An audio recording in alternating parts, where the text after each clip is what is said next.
Hello and welcome to the Connection Audit. We are your hosts, Kirsten and Blake.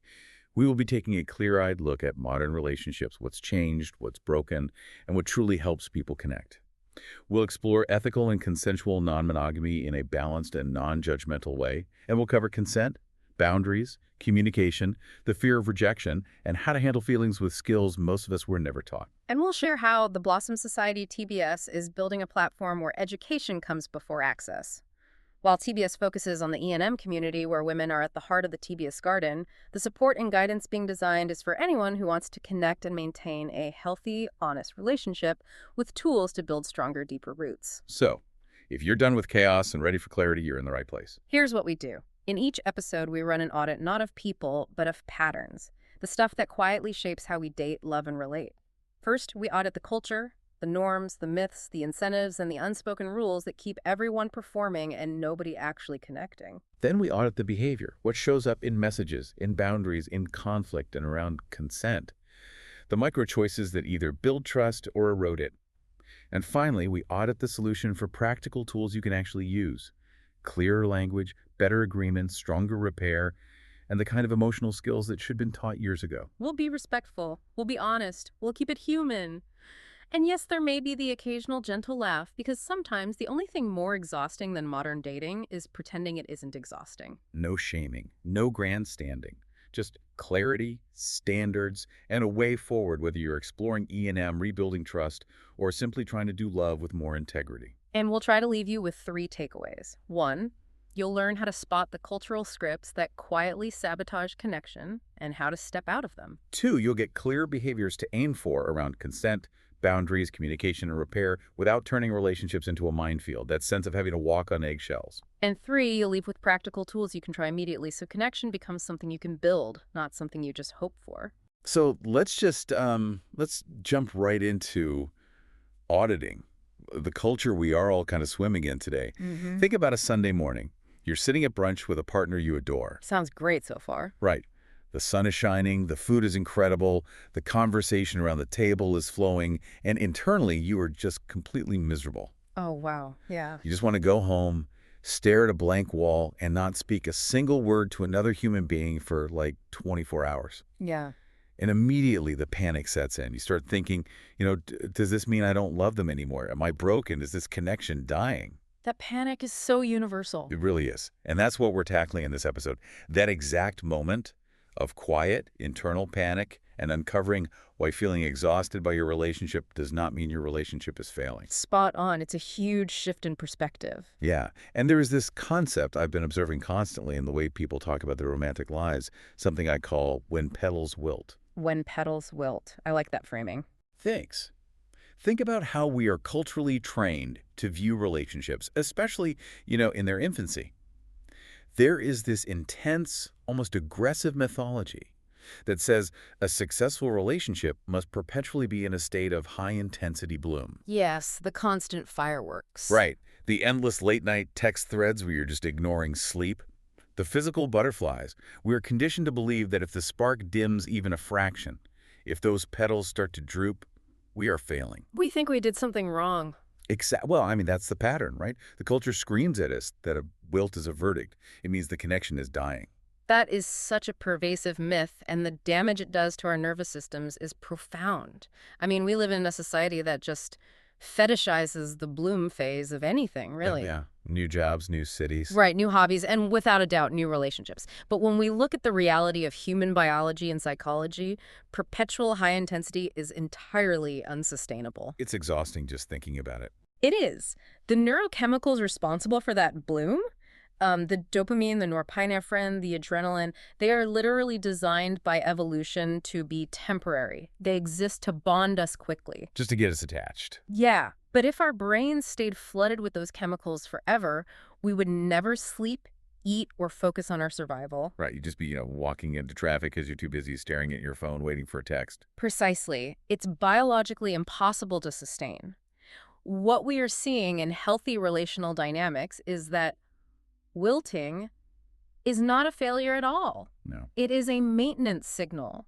It's your parasympathetic nervous system waving a flag and saying, okay, we've reached our capacity for high stimulation, and now we need to rest to baseline. I love that, a maintenance signal. Think of it like a car. When a car's oil light comes on the dashboard, you don't assume the car is totaled and leave it on the side of the highway. Right, you don't just walk away from the car. No, you assume it needs maintenance.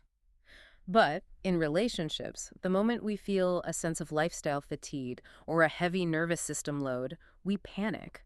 We think the love has vanished, rather than realizing our social and emotional batteries are simply depleted. It's that panic that causes so much unnecessary chaos. Let's bring this into the reality of what you, the listener, might be experiencing right now. Yeah, let's ground it. You might be dating someone new, or maybe you're in a traditional marriage, or perhaps you're exploring ethical non-monogamy.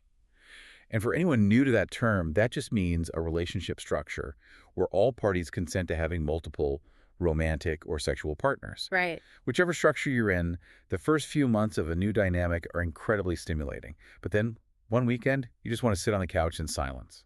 Your partner asks if you want to go to a social mixer, and your immediate, visceral, internal reaction is exhaustion. Just pure dread. Yeah. The cultural script tells you that feeling exhausted by your partner or your lifestyle means something is fundamentally broken. You start questioning everything. Am I no longer attracted to them? Is this lifestyle not for me? Did we make a huge mistake opening up? Yes. You spiral into an existential crisis when the reality is just, well, your physical body is tired. And what we want to do today is shift that framing entirely. Maintaining a relationship, pacing yourself, intentionally taking a pause. These are mature disciplines. They really are. They are signs of a healthy, robust connection, not signs of impending doom. When we reframe a wilt as a maintenance signal, we strip away the panic. You just take the fear right out of it. We do. We normalize the biological reality that high-intensity connection requires an equal and opposite reaction of integration. You have to let your nervous system catch up to the experiences you're having. Which brings me to an analogy that I think perfectly captures how we mismanage this today. Modern dating and connection, it often feels like walking into a massive, glittering, all-you-can-eat buffet. Oh, that's a great way to put it. You walk in, the lights are bright, the options are limitless, and culturally, we are incentivized to just keep consuming. You pile your plate high. You eat until you are completely stuffed. And then you keep going. Right. Instead of resting, instead of stepping away from the table, you feel this immense manufactured pressure to go back for dessert because, well, it's there. Why do we treat human connection like this? Why is pausing or saying I'm full seen as spoiling the fun? It ties back to a profound misunderstanding of how the human brain processes joy and intimacy. We suffer from a cultural epidemic of what I call unintegrated intensity. Unintegrated intensity. I really like that term. Break that down for us. Sure. So the script tells us that if one experience is good, having back-to-back experiences must be mathematically better. Right. The more is always better myth. Exactly. If a Friday night date was phenomenal, then a Saturday night lifestyle event and a Sunday morning brunch will make the weekend perfect. We stack these high stimulation moments without any breathing room. Just back to back to back. Yeah, and we completely forget the how of emotional processing. High intensity requires time for integration. Integration is that quiet, low stimulation time where your body and your mind actually metabolize what just happened. Like digesting the buffet. Yes, it's when your brain encodes the memories, settles the hormone spikes, and returns you to a regulated state. If you don't integrate, connection without consciousness just becomes chaos. Your nervous system gets flooded, your cognitive load maxes out, and you hit a wall. I want to dig into that feeling of hitting the wall because it's so disorienting. You end up sitting at that Sunday brunch feeling completely detached, maybe a little irritable, and you don't even know why. You feel guilty for it, too. You do. You're thinking, I'm with great people, I'm eating great food, I should be happy. But internally, your battery is flashing red. You are completely full from the buffet, but you are forcing yourself to keep eating. And the food doesn't even taste good anymore at that point. No, it doesn't. And the real tragedy here is that when we do this, we rob ourselves of the actual beauty of the connection. We numb out. We stop feeling the joy because our sensory receptors are overloaded. We numb out, and worse, we start to build subconscious resentment toward the very people and experiences that brought us joy in the first place. Oh, that's such a dangerous trap. It is. Your body starts to view your partner or your social calendar as a threat to your rest. Wow. A threat to your rest. Yeah, this is why in healthy, sustainable relational cultures, Boundaries are not just tolerated, they are celebrated as protective measures. Yes. This is a core pillar of what we advocate for at the Blossom Society, this foundational idea that women are sovereign. Which is so important to highlight. It is. And when we say that, what we mean for relational design is that asserting a boundary, slowing the pace, or deciding to exit a situation is a profound act of strength and self-respect. It is not being a buzzkill. Not at all. It's protecting the garden. Yeah. It is protecting your own capacity so that when you do engage, you are fully present. I hear that, and I agree with the theory entirely. But I want to push back on the reality of it just a bit. Okay, let's hear it. It's very easy for us to sit here behind microphones and say, saying no is empowering. Boundaries are beautiful. Sure, it sounds great in theory. Right. But let's be real about the cultural pressure you, the listener, are actually facing. People feel an immense crushing weight to keep performing. You want to keep your partner happy. Yeah, you want to be the cool partner. Yes. You want to be seen as the adventurous, high-capacity partner, especially in non-traditional relationship structures where there's often a subtle, unspoken competition about who can handle the most. Oh, that competition is very real. It is. Yeah. So how does the culture weaponize the fear of missing out against our own capacity? Because when you're in that moment, when your partner is looking at you with bright eyes, asking you to go to one more event, saying no does not feel empowering. It feels terrifying. It feels like you are letting someone down, or worse, that you're going to be left behind. That is a very real, very raw tension. It's the fear of being the uncool partner. The culture weaponizes FOMO by tying our relational worth to our endless availability and enthusiasm. Like, if we aren't enthusiastic, we aren't valuable. That's the lie. We're taught that being a good partner means being endlessly accommodating. So when you feel that internal wilt, you don't say no because you're afraid your partner will find someone else who is more fun. Right. You're afraid you'll be replaced. Or that you'll ruin the momentum of the relationship. The culture tells us that momentum is fragile, and if we pause, we lose the magic. Which just isn't true. No, it's not. The truth is, true sovereignty means recognizing that your no actually protects the relationship. Let's look at the mechanism of what happens if you don't say no. Okay, let's map that out. If you say yes when your body means no, you're bringing resentment into the dynamic. You are bringing a frazzled, disconnected, easily triggered version of yourself to your partner. Which helps no one. Exactly. A sovereign no is the ultimate act of care because it says, I value this connection too much to show up half empty. I value this connection too much to show up half empty. That is a massive paradigm shift. But knowing that the culture demands this endless bloom is really only half the battle. True. Awareness is just step one. Right. The real danger is how that external pressure actually mutates our daily behavior. What happens when a partner feels that pressure and decides to just, push through their exhaustion? It usually doesn't end well. No, it doesn't. And that brings us to our behavioral audit. Let's look at a pattern we see constantly, which we call amber turning red. What does it actually look like in practice when someone ignores that maintenance signal and pushes past their social or emotional battery limit? Let's break down the behavioral reality of this using a traffic light analogy. I love this analogy. Think of your internal capacity like those three colors. Green means you are in flow, you have energy, your nervous system is regulated, you're enthusiastic, you are emotionally available to connect. That's the ideal state. Yeah, that's the bloom. But then there's amber. Amber is the warning zone. Amber is when the social battery starts to dip. And what does that look like behaviorally? Behaviorally, amber is subtle. It looks like a quiet, heavy sigh before you reply to a text message. It looks like staring at your weekend calendar and feeling a knot of dread in your stomach rather than excitement. Oh, I know that feeling. We all do. It's feeling slightly, inexplicably physically agitated when your partner suggests adding one more quick errand or one more coffee date to the schedule. Just a sense of, please, no more. Right. Now, because people lack the language and the cultural permission to ask for a pause, they operate in this amber zone and they force themselves to push through. They perform. They put on the smile. They power through the amber. And what happens? The biology catches up with them and they inevitably crash into the red zone. And the red zone is distress. Yes. The red zone is a physiological state of threat. It shows up as sudden, intense resentment. It shows up as burnout. It's messy. Very messy. It looks like completely avoiding aftercare, snapping at a partner over something entirely trivial, or engaging in highly reactive, disproportionate conflict. Let's make this real. Let's imagine a couple. We'll call them Sarah and Mark. Okay, Sarah, Mark.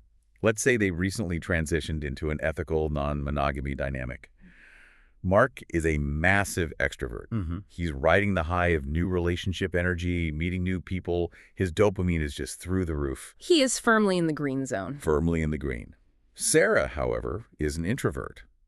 She had a great time on Friday night on a date, but by Saturday afternoon, her battery is draining. She's hitting amber. She's in the amber zone. Yeah. Mark says, hey, there's this great lifestyle mixer tonight. Let's go. And she feels that dread. She feels that knot of dread. But she wants to be the cool partner. She doesn't want Mark to think she's holding him back. So she ignores the amber light. She pushes through. Big mistake. They go to the mixer. Sunday, Mark wants to host a brunch. Again, Sarah ignores the amber light. She pushes through. She's running on fumes now. By Tuesday evening, Mark leaves a single coffee cup in the sink. And Sarah absolutely explodes. Without a doubt. It's the explosive fight over the dishwasher or the coffee cup that is actually a fight about the fact that she has been socially and neurologically overstimulated for 4 days straight. Yeah. She is in the red zone. Her nervous system is flooded with cortisol. But because she didn't honor the amber zone, the explosion seems entirely disproportionate to the trigger. Mark is just standing there completely bewildered, thinking, it's just a coffee cup. Why are you screaming? And Sarah is screaming because she didn't raise her hand when she was slightly tired, so her body forced a massive, unavoidable shutdown by picking a fight. It's a survival mechanism. Her body needed distance, and since she wouldn't ask for it politely, her brain manufactured a conflict to guarantee she would get some space. That is the exact mechanism. People push themselves from amber to red because they don't have a normalized way to say, hey, my light just turned amber, I need a minute. They just don't have the words. They don't. And this creates a very specific, very painful trap in relationships, which is the trap of mismatched desire and unspoken churn. Unspoken churn. Let's explore that dynamic between our hypothetical Sarah and Mark. Yeah, what happens when you have a dynamic where one partner is thriving on high stimulation, like they're loving the buffet, and the other partner is strained, quietly living in the amber zone, terrified to speak up? That is the definition of walking on eggshells for the strained partner. Yeah. If you're listening to this and you have been the Sarah in this scenario, you know exactly how isolating that feels in your chest. It's incredibly lonely. It is. The thriving partner is coming to you saying, isn't this amazing? Let's do this. Let's go there. Let's plan another trip. And you're looking at them, seeing how genuinely happy they are and feeling completely paralyzed. You're stuck. You think, if I ask to downshift, if I admit that I'm struggling with this pace, I'm going to ruin their joy. I'm going to be the anchor dragging them down. Or worse, this is going to lead to a breakup because we are fundamentally incompatible. Right. So what do? You perform consent. That distinction right there between performing consent and practicing emotional consent is the hinge upon which so many relationships break. Let's break that down because it's crucial. Performing consent is saying the word yes because you feel you have no other viable, safe option. It's logistical compliance. It's checking the box. Yeah. Yes, I will go to the party. Yes, we can invite that person over. Yes, I am fine with you going on another date. You're saying the words, but your body is tense, your jaw is clenched, and internally you are bracing for impact. You're white-knuckling it. Exactly. Emotional consent, on the other hand, means you actually have the internal capacity, the regulated nervous system, and the genuine willingness to be present for the experience. That's a huge difference. It is. When someone consistently performs consent to keep up with a high-capacity partner, it leads directly to what we call silent churn. Silent churn is heartbreaking to witness and even more painful to live through. It really is. It's that slow, quiet withdrawal. The strained partner doesn't blow up right away. They just start checking out. They detach to protect themselves from the overwhelming input. Right. They might still be physically sitting on the couch next to you. They might still be attending the events. But emotionally, they are 1,000 miles away. They stop initiating. They stop sharing their inner world. And eventually, the churn reaches its logical conclusion. They might just ghost or abruptly withdraw from the lifestyle or the relationship entirely. Often without giving their partner a clear explanation. Yeah. And the high-capacity partner, the Mark, in our scenario, is left completely blindsided, thinking, but you said you were having fun. You said yes to everything. What happened? They are blindsided because the maintenance signals were intentionally hidden. The strained partner endured until they broke. It's tragic, honestly. It is. This is why normalizing the downshift is an act of relational survival. If we don't make it culturally and interpersonally safe for the strained partner to say, I am wilting, I need a pause, We are essentially programming the relationship for failure. We are demanding dishonesty in the name of momentum. That's a powerful way to frame it. And this brings up another very modern, very tricky behavior that complicates all of this. We live in an era where everyone knows the buzzwords. Oh, do we ever? We all have unprecedented access to coaching concepts, psychology terms, and relational language on our social media feeds. Oh, the era of therapy speak. It is everywhere. Everyone with a smartphone is an armchair psychologist now. Yep. So I want to provoke this idea a bit. What happens when people take all these beautiful, necessary concepts, boundaries, capacity, nervous system load, attachment styles, and start using them incorrectly during conflicts? It gets toxic quickly. Because what we are seeing is that this language is being weaponized. We see it constantly, and it's incredibly destructive. The danger of weaponizing scripts happens when partners use terms like boundaries or capacity not to protect the bond, but as leverage to win an argument. Like a shield and a sword. Exactly. Yeah. They use it as a weapon to diagnose their partner and deflect accountability. Going back to Sarah and Mark in the dishwasher fight. Right, the coffee cup incident. Yes. Instead of Sarah recognizing her own amber to red escalation and saying, I am feeling overwhelmed and I overreacted because I need a quiet night, she might use therapy speak to attack him. What does that sound like? She might say, you are violating my boundaries and being completely toxic by constantly demanding my energy. You clearly have an anxious attachment style, you are codependent, and you cannot self-soothe without me. That makes me cringe just hearing it because it is so common. It's taking a tool meant for connection and turning it into a hammer. You are diagnosing your partner to put them on the defensive. Yeah. You're standing on a pedestal saying, see, I have the vocabulary, I listen to the experts, therefore I am the healthy one, and you are the pathology. It completely destroys emotional safety. It really does. Yeah. Why do we do this? I think we do it because genuine vulnerability, saying I am overwhelmed and I need help, is terrifying. It is. It requires admitting you have limits. Right.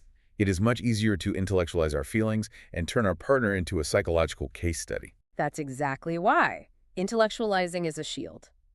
But it destroys safety because it violates the same team baseline. The same team baseline. If you are in a relationship, you have to operate from the foundational baseline that you are on the same team. You are two people against the problem, not two people against each other. That's the core of it. It is.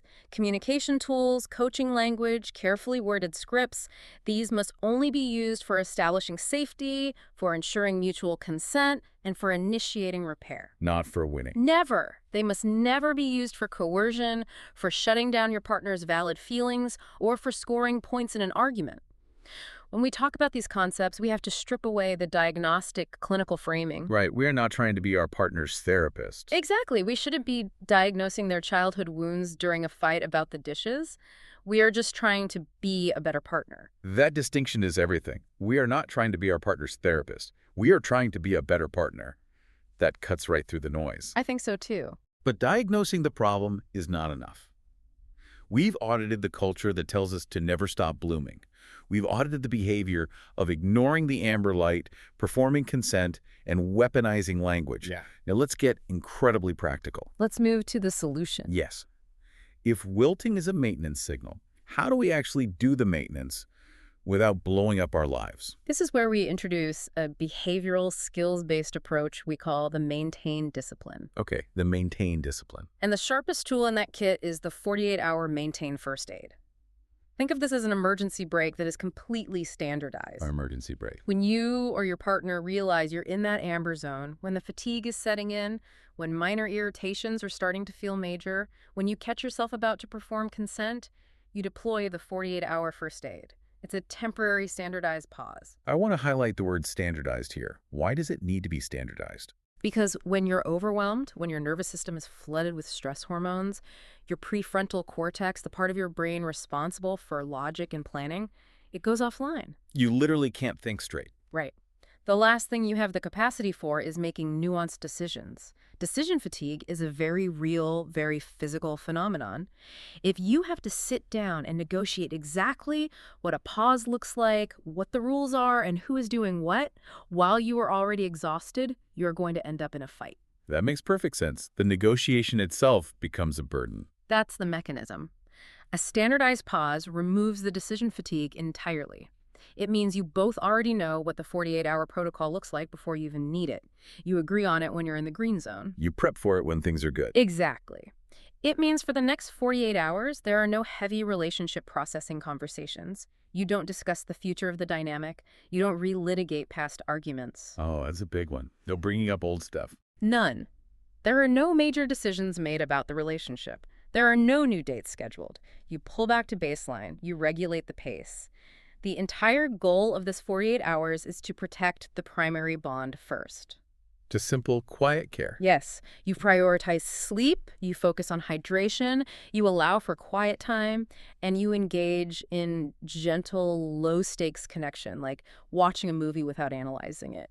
You just let the nervous system settle. It's behavioral first aid to stop the bleeding. So while we are in this 48-hour pause, or even just doing routine weekly maintenance, what should people actually be checking in on? Because sitting in silence and drinking water for 2 days is great, but eventually you have to look under the hood. You have to figure out why the battery drains so fast. That brings us to the rebalance checklist. The rebalance checklist. Let's hear it.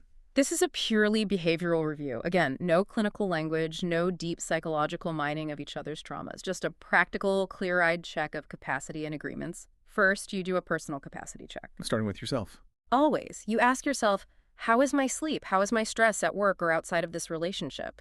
Am I feeling physically depleted? Am I eating well? You check the physical machine first. Because if the machine is broken, everything else suffers. You nailed it. Second, you review your agreements. Are the scheduling agreements we made last month still working for us right now, or are they causing friction? Did we agree to 2 dates a week, and is that actually too much right now? Just a practical audit of the calendar. Exactly. Third, you plan a social battery recharge. This is intentional. You don't just hope you feel better, you schedule the recovery. Maybe it means blocking out Sunday entirely for 0 social interaction. And finally, you commit to aftercare. Let's pause and talk about aftercare, because I think a lot of people assume aftercare only applies to highly intense physical intimacy or specific kink dynamics. It's a common misconception. But emotional and social aftercare is just as vital. If you go to a massive social event or you navigate a complex weekend with multiple partners, you need aftercare from that. You do. You are coming down from an adrenaline and dopamine high. You need a designated time to land the plane together safely. That is an excellent way to put it. Landing the plane. Right. If you don't actively land the plane, if you just jump straight back into Monday morning meetings and chores, the residual anxiety and exhaustion just carry over into the next week. The nervous system never gets the signal that the intense event is over. The plane is just constantly circling. Yeah, and running out of fuel. But I know a big hurdle for people is finding the right words. They understand they need to pause, they know their battery is low, they want to land the plane, but they freeze when it comes time to actually communicate it to the other person. Let's solve that right now. Okay, I get the theory. But if I'm in that amber zone on a Friday night, I am terrified of sounding like I'm blowing someone off. Right, you don't want to hurt their feelings. I literally don't know what words to say that don't sound like a breakup or a rejection. If you are listening to this and realizing you are constantly performing consent because you lack the vocabulary to pause, how do you step back from a dating app, a social platform, or an intense dynamic without feeling like you're burning bridges? We need actual copy and paste kind scripts. Yes. Give us the scripts. The framing we use here is seasonal pacing. Seasonal pacing. It completely removes the sting of rejection because it attributes the pause to an internal season, not an external flaw in the other person. If you need to step back from a new connection or an ongoing dynamic, you can use a script like this. I've had an incredible time connecting lately, and right now I'm recognizing that I am running on a low battery. I'm stepping back to integrate and recharge for a bit. This isn't a reflection of my interest in you. I just need to honor my own pacing. I want you to hear how clean that is. I am stepping back to integrate and recharge. It doesn't over-explain. No, keep it brief. It doesn't offer a million apologies. It doesn't invite negotiation. It just states a behavioral reality with dignity. It's respectful to both parties. And if you are feeling overwhelmed on a dating app or a community platform, putting this on a profile note can be incredibly liberating.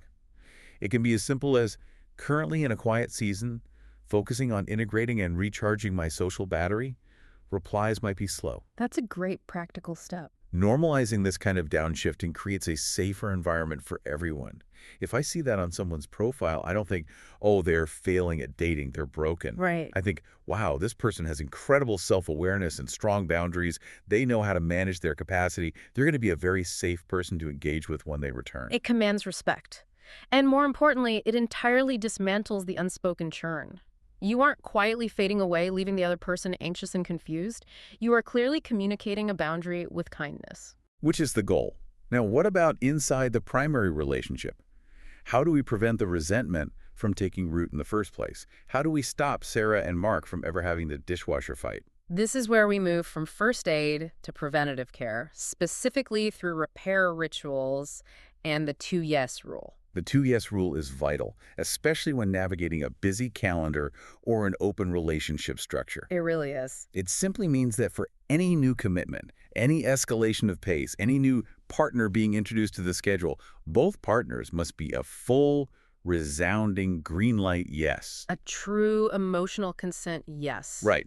If it's one yes and one maybe, the answer is no. If it's one yes and one, I guess I could perform consent so you're not mad at me, the answer is absolutely no. It requires radical honesty. It does. But let's dig into the debrief ritual. You have a specific structure for this that I think is brilliant for preventing the buildup of resentment. Oh, yes. The 3 highs, 1 low, 1 adjustment debrief ritual. That's the one. Let's walk through it. This is something you do proactively.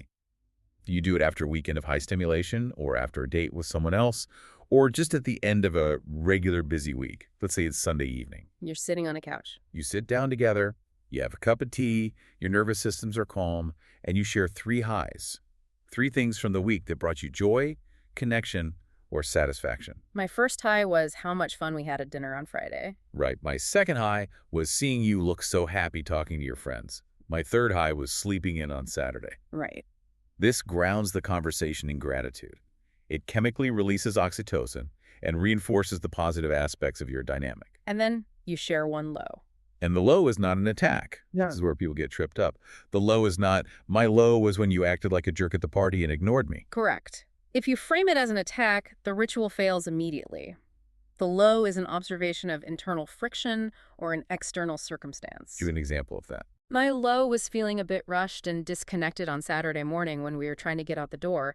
It's measurable. It's specific. It is about the experience, not a character flaw. And then, crucially, you follow that low immediately with 1 adjustment.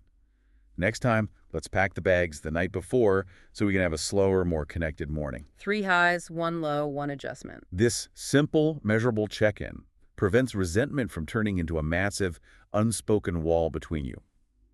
It keeps the communication flowing in bite-sized, manageable pieces. It allows you to course-correct the amber light before it ever turns red. It proves that pacing is not about having less of a lifestyle or less fun or less love. It's about having a better designed lifestyle. Yes, curation. You are curating your experiences so that you actually have the physiological and emotional capacity to enjoy them. You're recognizing that a wilt is just a biological signal to water the roots, to tend to the soil, not a sign to throw away the whole plant. That is the core message of this entire audit. We have to mature our approach to connection. We have to recognize our nervous system's limits and honor them, rather than fighting them or pretending we're machines that can run on endless momentum. And as a closing thought to this conversation, I want to reiterate something crucial. The tools we've discussed today, the rebalance checklist, the 48-hour first aid, the kind scripts, the debrief rituals, these are for maintenance. They are tools, not cures for everything. Right. They are for when you're dealing with fatigue, mismatch in pacing, or the normal frictions of a busy, complex life. But knowing when to seek outside support is just as important as knowing how to communicate. I agree entirely. If you are experiencing escalating distress, if you feel a sense of coercion or intense pressure that you cannot navigate safely, or if there are any mental health or safety concerns, that entirely exceeds the scope of relational coaching or podcasts. That is the moment to step out of the dynamic and seek appropriate professional support. Having a limit is profoundly human. Communicating that limit with clarity is the highest form of respect you can offer a connection. And it is the highest form of respect you can offer yourself. Before we recap, consider this. If we spent half as much time learning how to rest together as we do planning how to perform together, what would our relationships actually look like? Are you brave enough to let your connection be boring for a weekend? Sit with that. Let's summarize the 3 takeaways from our audit today. Number 1, the culture.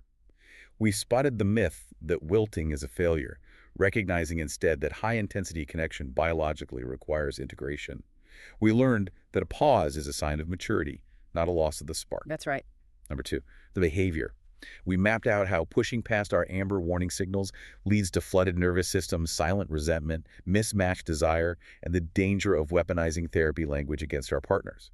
We saw how performing consent leads directly to silent churn. It's all connected. It is. Number 3, the solution.